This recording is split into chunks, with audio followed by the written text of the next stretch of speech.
പശ്ചിമേഷ്യയിൽ സമാധാനം വക്കിലെത്തിയ ശേഷം വീണ്ടും അകലുന്നു. വീണ്ടും യുദ്ധത്തിലേക്ക് എന്ന ആശങ്ക ഉച്ചസ്ഥായിലാകുന്നു. കഴിഞ്ഞ കുറച്ച് ദിവസങ്ങളിലായി അമേരിക്ക പല കാരണങ്ങൾ പറഞ്ഞ് ഇറാനെ ആക്രമിക്കുന്നു. ഇറാൻ ഗൾഫ് രാജ്യങ്ങളിലേക്ക് മിസൈലുകൾ അയക്കുന്നു. യുദ്ധത്തിലേക്ക് നീങ്ങുന്നു എന്ന പ്രതീതി തന്നെയാണ് ഇപ്പോഴുള്ളത്. സമാധാന ശ്രമവുമായി പാകിസ്ഥാൻ ഉൾപ്പെടെ മാസങ്ങളായി നീങ്ങിയെങ്കിലും കാര്യങ്ങളുടെ പോക്ക് യുദ്ധത്തിലേക്ക് തന്നെ എന്ന രീതിയിലാണ്. ഹോർമൂസ് കടലിടുക്കിലും ഗൾഫ് മേഖലയിലും US ഇറാൻ സൈനിക ഏറ്റുമുട്ടൽ തുടരുന്നു. ഗൾഫ് രാജ്യങ്ങളിലെ സഖ്യകക്ഷികളെയും ഹോർമൂസ് കടലിടുക്കിനെയും ലക്ഷ്യമാക്കി ഇറാൻ വിക്ഷേപിച്ച ബാലിസ്റ്റിക് മിസൈലുകളും ഡ്രോണുകളും US സൈന്യം വെടിവെച്ചിട്ടു. ഇതിന് പിന്നാലെ ഇറാന്റെ ചില തീരദേശ നിരീക്ഷണ റഡാർ കേന്ദ്രങ്ങൾക്ക് നേരെയും US വ്യോമാക്രമണം നടത്തി. ഒരു പുതിയ കരാറിൽ ഒപ്പുവെക്കാൻ ട്രംപ് ഇറാന് മേൽ കടുത്ത സമ്മർദ്ദം ചെലുത്തുന്നതിനിടയിലാണ് ഈ പുതിയ സൈനിക നീക്കങ്ങൾ അരങ്ങേറിയത്.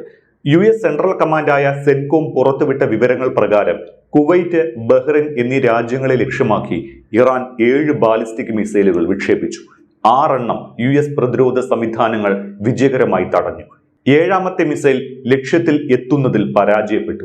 കുവൈറ്റിൽ US സൈനികർക്ക് ആതിഥേയത്വം വഹിക്കുന്ന പ്രധാന കേന്ദ്രമായ അലി അൽ സലേം വ്യോമതാവളത്തിന് നേരെയും ബഹ്റൈനിലെ US-ന്റെ 5ാം കപ്പൽപ്പടയ്ക്ക് നേരെയുമായിരുന്നു ഇറാന്റെ ആക്രമണം. പശ്ചിമേഷ്യയിൽ അനിശ്ചിതത്വം രൂക്ഷമായി കൊണ്ടിരിക്കെ അന്താരാഷ്ട്ര തലത്തിൽ തന്നെ വലിയ ചർച്ചകൾക്ക് ഇടയാക്കിയാണ് ഇറാനിൽ വൻ ആണവ പദ്ധതിയുമായി റഷ്യ മുന്നോട്ടു പോകുന്നത്. ഇറാനിലെ ഏറ്റവും വലിയ സിവിലിയൻ ആണവ പ്ലാന്റ് പദ്ധതിയിൽ നിന്ന് പിന്നോട്ടില്ല എന്ന് റഷ്യ വ്യക്തമാക്കിയിട്ടുണ്ട്. അന്താരാഷ്ട്ര നിരീക്ഷകർ അടക്കം വലിയ പ്രാധാന്യത്തോടെയാണ് റഷ്യയുടെ ഈ നീക്കത്തെ വിലയിരുത്തുന്നത്. $2500 കോടി റഷ്യ ഇറാനിലെ ഹോർമൂസ് ഖാൻ പ്രവിശ്യയിൽ നടപ്പാക്കുന്ന ആണവ പ്ലാന്റിന് ചിലവായി പ്രതീക്ഷിക്കുന്നു.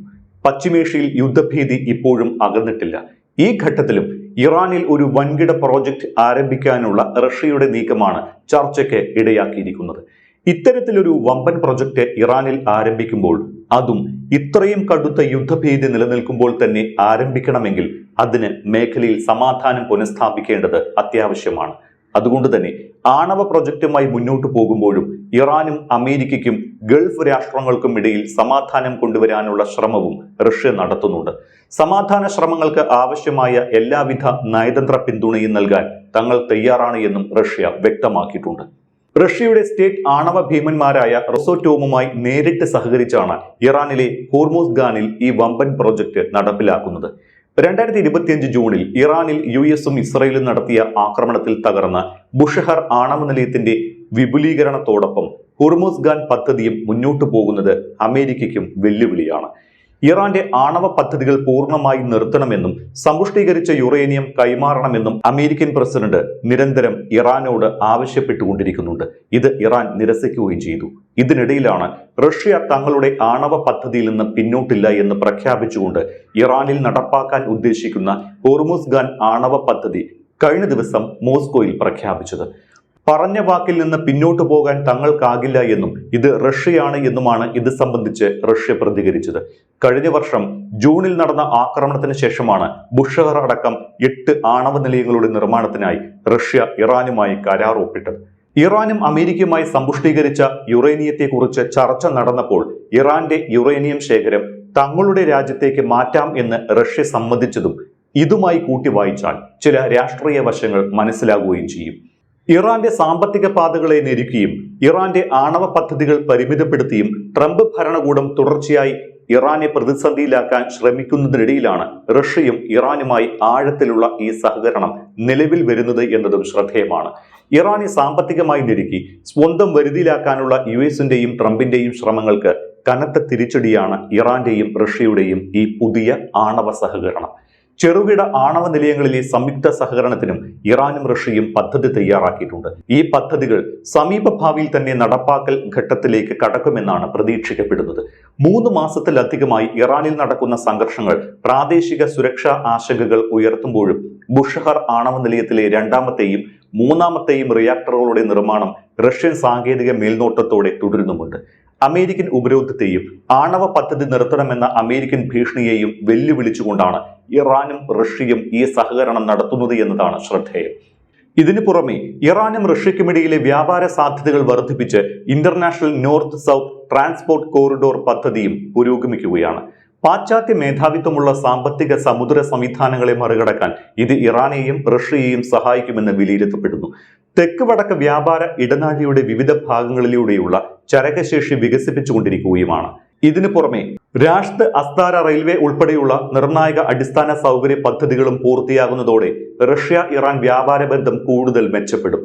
റെയിൽ, റോഡ്, സമുദ്ര റൂട്ടുകളുടെ ഈ ശൃംഖല റഷ്യയെയും വടക്കൻ യൂറോപ്പിനെയും ഇറാനിയൻ പ്രദേശം വഴി ഇന്ത്യൻ മഹാസമുദ്രത്തിലേക്കും ദക്ഷിണേഷ്യയിലേക്കും നേരിട്ട് ബന്ധിപ്പിക്കുന്നതാണ്.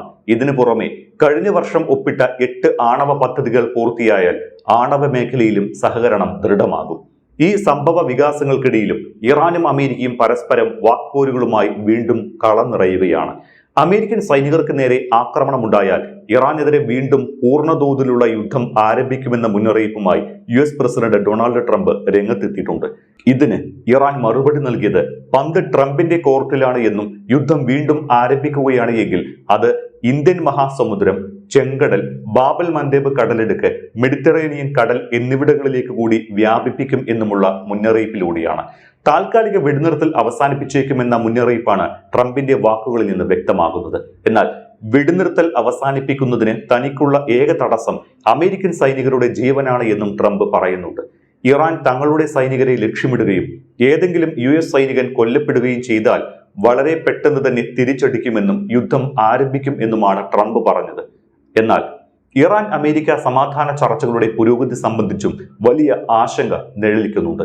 ചർച്ചകൾ മികച്ച രീതിയിലാണ് മുന്നോട്ട് പോകുന്നത് എന്നും ഉടൻ തന്നെ ഒരു വലിയ കരാറിലേക്ക് ഇരു രാജ്യങ്ങളും എത്തിച്ചേർന്നേക്കാമെന്നും ട്രംപ് പറഞ്ഞിട്ടുണ്ട്. പക്ഷേ ഇത് നിരാകരിക്കുന്ന തരത്തിലാണ് ഇറാന്റെ പ്രതികരണം.